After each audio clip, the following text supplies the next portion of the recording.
संगठन को और किस प्रकार से और आगे बढ़ाया जाएगा, निश्चित तौर से राष्ट्रीय अध्यक्ष जी उसको आगे बढ़ाएंगे। आज प्रधानमंत्री नरेंद्र मोदी जी और देश के सभी वरिष्ठ नेताओं ने और सभी देश के आए हजारों कार्यकर्ताओं ने आज उनका स्वागत किया है और मैं भी अपनी तरफ से उनका स्वागत करता हूं और उनके मार्गदर्शन में हम भारतीय जनता पार्टी संगठन को और मजबूत करके आगे बढ़ाएंगे। सर, प्रधानमंत्री साहब ने आज कहा है कि वो खुद कार्यकर्ता है, भले वो प्रधानमंत्री लेकिन कार्यकर्ता के नाते नीतिन नवीन उनके बॉस होंगे और बॉस को रिपोर्ट करेंगे, बॉस उनकी एशिया लिखा करेंगे।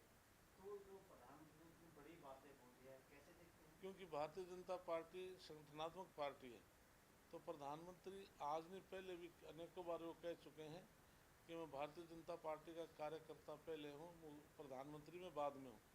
इसलिए भारतीय जनता पार्टी अपने संगठन जो तय करता है उस पर काम करती है और जो संगठनात्मक जैसे राष्ट्रीय अध्यक्ष का पद जो आज हमारे अध्यक्ष जी बैठे हैं, इसलिए पूरे संगठन पर उनका पूरा कंट्रोल होगा। और प्रधानमंत्री जी ने खुद अपने शब्दों में कहा है कि मैं इनको रिपोर्ट करूंगा, आगे सब की एसीआर लिखने का काम करेंगे। तो निश्चित तौर से हमारा इस प्रकार से ही भारतीय जनता पार्टी की कार्यशैली है। सर, आज आपने सम्मेलन को मोबाइल से संबोधित किया, एक बहस चल रही है, बीबी जी राम जी ज़्यादा बेहतर है, मनरेगा ज़्यादा बेहतर है, मजदूरों में भी कंफ्यूजन है। आप पंचायत मंत्री हैं हरियाणा के, मनरेगा को बेहतर मानते हैं, बीबी जी राम जी मनरेगा के मुकाबले ज़्यादा बेहतर? इसलिए केवल पूरे देश में कांग्रेस पार्टी समय समय पर इस प्रकार के कोई मुद्दा उठाती है, उसमें फेल हो जाते हैं। सबसे पहले उन्होंने पार्लियामेंट के चुनाव से पहले पूरे देश में संविधान की कॉपी हाथ में लेकर के प्रचार किया राहुल गांधी ने। यदि देश में भारतीय जनता पार्टी की 400 सीट आ जाए, संविधान समाप्त हो जाएगा, आरक्षण समाप्त हो जाएगा। मैं राज्यसभा में जब था तो प्रधानमंत्री नरेंद्र मोदी जी ने राज्यसभा में एक चिट्ठी पढ़ी थी, 27 जून 1961 की वो चिट्ठी है और तत्कालीन प्रधानमंत्री पंडित जवाहरलाल नेहरू ने चिट्ठी लिखी थी, देश के सभी मुख्यमंत्रियों चिट्ठी लिखी थी कि 1947 में देश आज़ाद हुआ, बाबा साहब ने आरक्षण दिया, अब लोग सामर्थ्य हो चुके हैं, क्यों न आरक्षण समाप्त कर दिया जाए। लेकिन कांग्रेस के लोगों ने उसको एडिट करके चला कि प्रधानमंत्री नरेंद्र मोदी जी आरक्षण को समाप्त करना चाहते हैं। उसके बाद फिर उन्होंने वोट चोरी का हमारे ऊपर आरोप लगाया। मैं समय समय पर कहता हूँ, यदि भारतीय जनता पार्टी ने वोट चोरी की है तो 2019 में कांग्रेस की पूरे देश में 52 सीट आई थी और 2024 में पार्लियामेंट के चुनाव हुए तो 99 सीट आई है। यदि हम वोट चोरी करते तो 99 नहीं होनी चाहिए थी, 52 से घटनी चाहिए थी, इसलिए उसमें फिर ये फेल हुए।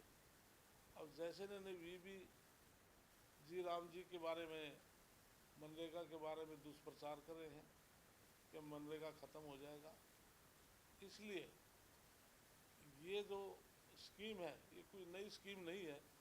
ये 1971 में पहली बार इस स्कीम को गरीब व्यक्तियों के लिए, श्रमिकों के लिए योजना शुरू की थी।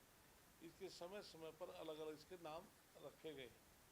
तो 2005-06 में नरेगा से मनरेगा नाम इसका रखा गया था। कांग्रेस का कार्यकाल था, भूपेंद्र सिंह हुड्डा मुख्यमंत्री बने थे और पूरे देश में 30 स्टेट हैं, 30 स्टेटों में सबसे ज़्यादा 400 रुपये पर डे आज हरियाणा प्रदेश में मिल रहे हैं।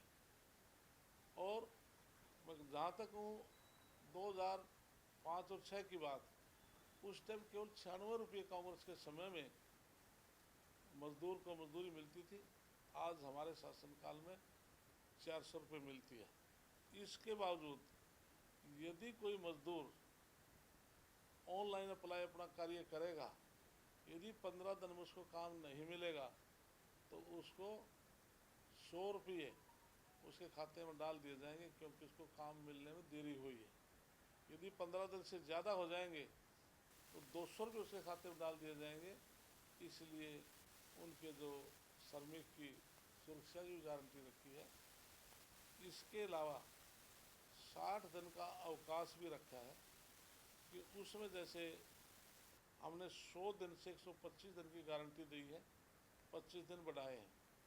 और 60 दिन के अवकाश में सपोज कर जैसे गेहूँ की कटाई है, बिजाई है, जीरी की बिजाई है, कटाई है, उसके समय में वो मजदूर अलग से भी अपनी कोई मजदूरी करके अपनी आजीविका का साधन बढ़ा सकता है।